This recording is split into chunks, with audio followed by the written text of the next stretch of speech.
अतीक अहमद की सेल बदली गई है, आतंकी वाली सेल में शिफ्ट किया गया है अतीक अहमद को। इस वक्त की बड़ी खबर आपको बता रहे हैं, गुजरात की साबरमती जेल में अतीक अहमद बंद है और अब अतीक अहमद की सेल बदली गई है और अब अतीक अहमद को आतंकी वाली सेल में शिफ्ट किया गया। इस वक्त की बड़ी खबर आपको बता रहे हैं। और साबरमती जेल में रहते हुए अतीक अहमद पर कई गंभीर आरोप भी लगे थे और जेल में मोबाइल चलाने का भी आरोप लगाया था अतीक अहमद के रिश्तेदार ने।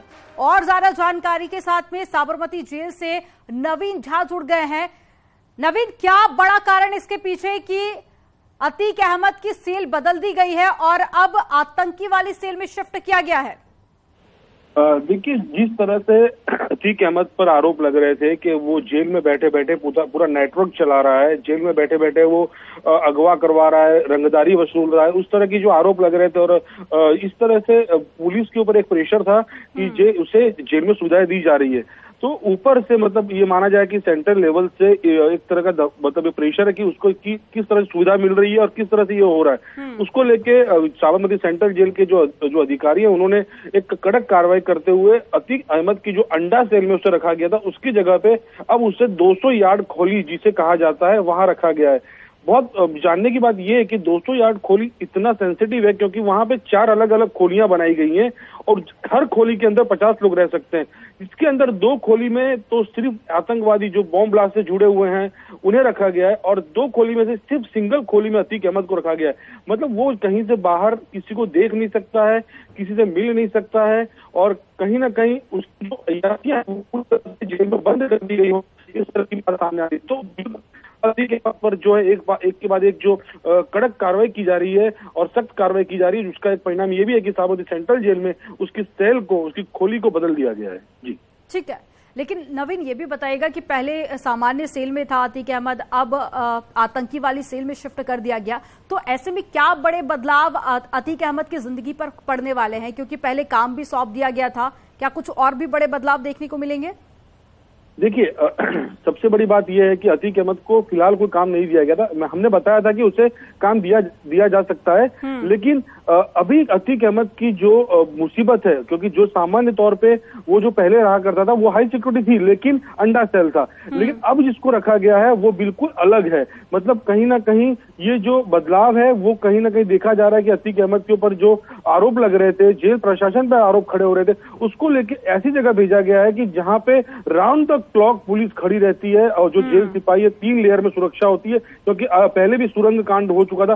तो उस तरह से ये जो तो इसे बड़ा कदम कह सकते हैं, क्योंकि बार बार अतीक अहमद पर मोबाइल फोन चलाने का भी आरोप लग रहा था। तमाम जानकारी साझा करने के लिए बहुत शुक्रिया नवीन आपका।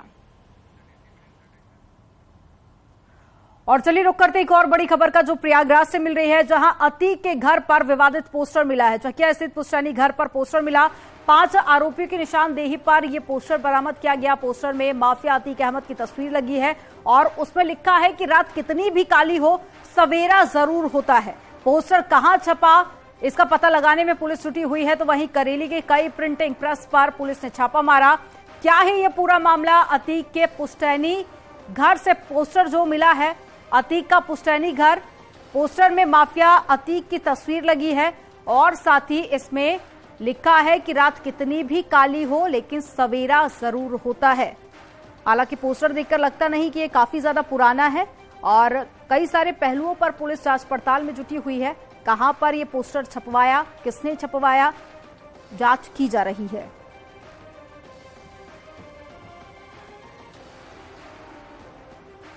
तो तस्वीरें लगातार हम आपको उस पोस्टर की दिखा रहे हैं और ज्यादा जानकारी के साथ में सर्वेश हमारे साथ में लाइव जुड़ गए हैं। सर्वेश का रुख कर लेते हैं। सर्वेश, पोस्टर देखकर लगता नहीं कि ये काफी ज्यादा पुराना है, पोस्टर किसने छपवाया है और साथ ही कहां पर छपवाया गया, क्या इसके पीछे की मंशा? पुलिस तमाम पहलुओं पर जांच कर रही है, लेकिन अभी तक जांच में क्या कुछ निकलकर सामने आया है? देखिए, मैं आपको बता दूं कि अपनी अभिव्यक्ति व्यक्त करने के लिए पोस्टर को सबसे सशक्त माध्यम माना जा सकता है, लेकिन सबसे बड़ी बात यह है कि अतीक अहमद का जो पुश्तैनी घर है, जो 2020 में माफियाओं के खिलाफ जब कार्रवाई हुई थी तो उस घर को जमींदोज कर दिया था प्रयागराज विकास प्राधिकरण ने। वहां पर कॉर्नर में एक कमरा बचा हुआ था जिसमें अतीक अहमद का नौकर राकेश उर्फ लाला रहता था, जो मुंशी भी बताया जाता है। और 21 मार्च को जब 5 लोगों की गिरफ्तारी हुई थी तो उसमें राकेश को भी गिरफ्तार किया गया था। और 5 आरोपियों को लेकर मंगलवार को जब पुलिस कस्टडी रिमांड 6 घंटे की मिली थी तो अतीक अहमद के पुश्तैनी घर पर गई थी तो उसी कमरे से एक रजिस्टर मिला था और आईफोन मिला था। उसी रजिस्टर में ये पोस्टर मिला है जिसमें लिखा है कि अंधेरी रात कितनी भी अंधेरी क्यों न हो, सवेरा जरूर होता है। यानी इस पोस्टर का संकेत साफ है कि अतीक अहमद का जो साम्राज्य है, आजकल भले ही अतीक अहमद बुरे दौर से गुजर रहा हो, लेकिन आने वाले दिनों में जरूर फिर से एक बार वो मजबूत होगा और उसके दिन लौटेंगे, इसका संकेत साफ है। हालांकि पुलिस अभी इस पोस्टर के मायने निकालने में जुट गई है। ये भी पता लगाया जा रहा है कि पोस्टर कहां पर छपा था। पुलिस कई जगहों पर, करेली में कई प्रिंटिंग प्रेस पर पुलिस ने छापेमारी की है और इसके तमाम और निहितार्थ निकाले जा रहे हैं कि आखिर किसने ये छपवाया और किस तरह से ये पोस्टर यहाँ आया। तो तमाम तरीके से पुलिस अब इस मामले में जो भी जांच एजेंसियां हैं वो इस पोस्टर को लेकर जांच कर रही हैं ताकि ये पता लगाया जा सके कि आखिर किस मकसद से ये पोस्टर जारी किया गया। क्योंकि अतीक अहमद के घर से जो रजिस्टर मिला था उसमें तमाम जानकारियां मिली थी, लेन देन की जानकारी मिली थी, आईफोन के बारे में जानकारी मिली थी और किसके क्या पासवर्ड और कोडवर्ड रखे गए थे इसके बारे में भी जानकारी मिली थी। तो कई सुराग उस रजिस्टर से मिले थे और ये पोस्टर जो लेकिन एक बात तो तय है कि यहाँ कहीं ना कहीं खौफ पैदा करने की एक बार फिर से कोशिश की जा रही है। बताया जा रहा है कि रात कितनी भी गहरी हो लेकिन फिर से हो सकता है वैसा दौर आए। तो कौन है इसके पीछे? तमाम जांच एजेंसियां जांच में जुटी हुई हैं। आप नजर बनाए रखिएगा। तमाम जानकारी साझा करने के लिए बहुत शुक्रिया आपका। और चलिए रुक करते एक और बड़ी खबर का जो प्रयागराज से मिल रही है। माफिया अतीक अहमद की पत्नी शाइस्ता परवीन पर 25,000 का इनाम घोषित पहले किया गया था, जो कि अब बढ़ाकर 50,000 रुपए कर दिया गया है। उमेश पाल मर्डर केस के बाद से ही शाइस्ता परवीन फरार चल रही है। नामजद आरोपी होने के बाद में पुलिस लगातार शिकंजा कस रही है और इस बीच इनाम राशि को भी बढ़ा दिया गया है।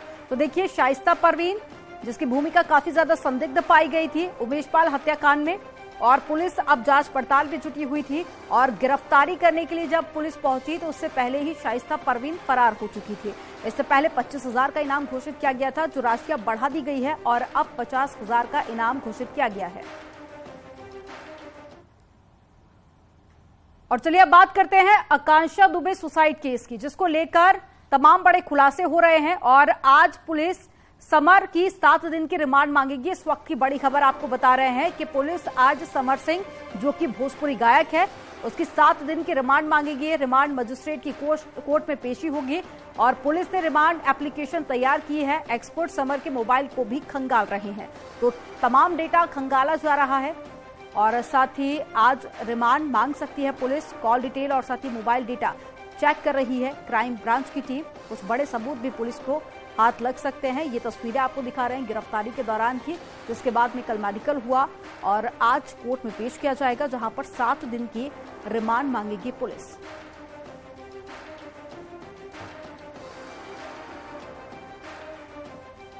और ज्यादा जानकारी के साथ में उपेंद्र संवाददाता लाइव जुड़ गए हैं। उपेंद्र का रुख कर लेते हैं। उपेंद्र, एक लंबा वक्त जब पुलिस ने समर की तलाश की, उसके बाद में गिरफ्तारी हुई, कल मेडिकल भी हुआ, आज कोर्ट में पेश किया जाना है, जिसके बाद में रिमांड मिलेगी। क्या अपडेट है पूरे मामले पर? देखिए, इस वक्त की बड़ी खबर यह है कि पुलिस ने रिमांड एप्लीकेशन तैयार कर ली है और 7 दिन की remand मांगेगी police. News 18 Uttar Pradesh पे सबसे पहले अपने दर्शकों को हम बता रहे हैं कि पुलिस 7 दिन की रिमांड अदालत से मांगेगी। करीब दोपहर 2 बजे जब रिमांड मजिस्ट्रेट बैठेंगे तब समर सिंह को पेश किया जाएगा। समर सिंह को फिलहाल इस खिड़की को आप जो देख रहे हैं यहां पर इस कमरे में रखा गया है। इस गाड़ी से समर सिंह को लाया गया और इस गाड़ी में देखिए समर सिंह के चलने का स्टाइल देखिए, बहरूपियापन देखिए कि यहां पर भी उत्तर प्रदेश पुलिस का लोगो लगा है। यानी कि अगर ये गाड़ी से समर सिंह चलते तो उत्तर प्रदेश पुलिस का लोगो कैसे लगा? ये तमाम सारे सवाल उठते हैं। यानी कि समर सिंह तो जिस तरीके से मासूम बन रहा है उतना मासूम है नहीं। ये भौकाल देखिए समर सिंह का।